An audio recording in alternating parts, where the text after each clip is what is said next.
ब्रह्मखंड अध्याय 1। परमात्मा के महान उज्ज्वल तेज पुंज गोलोक, बैकुंठ लोक और शिवलोक की स्थिति का वर्णन तथा गोलोक में श्याम सुंदर भगवान श्री कृष्ण के परात्पर स्वरूप का निरूपण।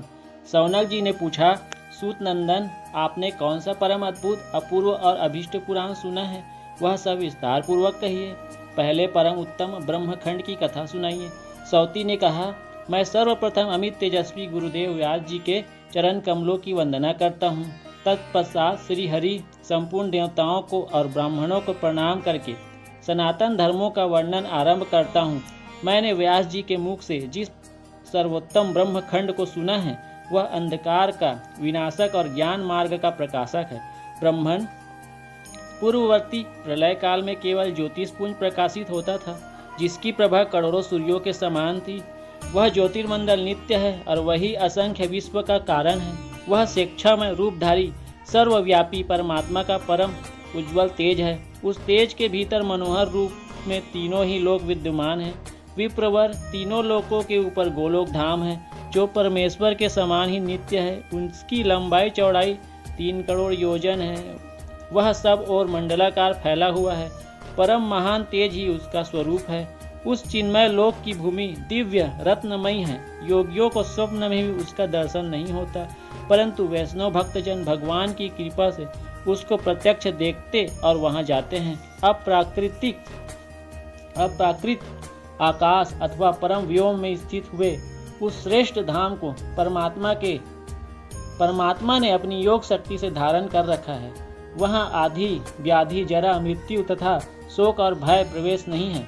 उच्च कोटि के दिव्य रत्नों द्वारा रचित असंख्य भवन सब ओर से उस लोक की शोभा बढ़ाते हैं। प्रलय काल में वहाँ केवल श्री कृष्ण रहते हैं और सृष्टि काल में वह गोप गोपियों से भरा रहता है। गोलोक से नीचे 50 करोड़ योजन दूर दक्षिण भाग में वैकुंठ और वांग भाग में शिवलोक है।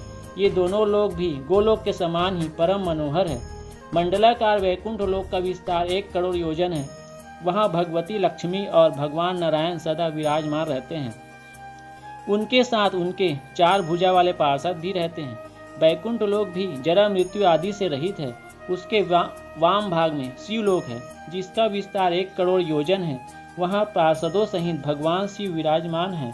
गोलोक के भीतर अत्यंत मनोहर ज्योति है, जो परम आह्लाद जनक तथा नित्य परमानंद की प्राप्ति का कारण है।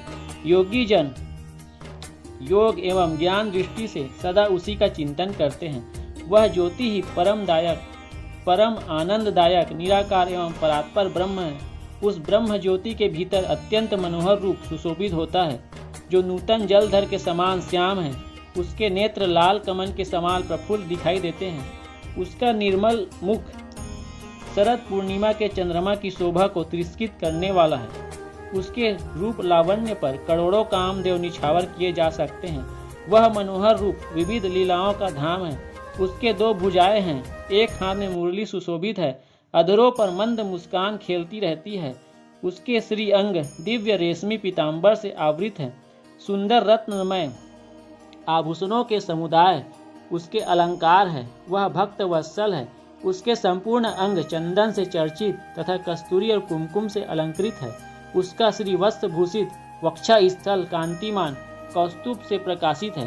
मस्तक पर उत्तम रत्नों के सार तत्व से रचित किरीट मुकुट जगमगाते रहते हैं। वह श्याम सुंदर पुरुष रत्नमय सिंहासन पर आसीन है और आजुनु लंबनी वनमाला उसकी शोभा बढ़ाती है। उसी को पर ब्रह्म परमात्मा एवं सनातन भगवान कहते हैं।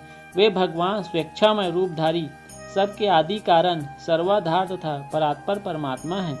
उनकी नित्य किशोर अवस्था रहती है। वे सदा गोप वेश धारण करते हैं। करोड़ों पूर्ण चंद्रमाओं की शोभा से संपन्न हैं तथा अपने भक्तों पर अनुग्रह करने के लिए आकुल रहते हैं।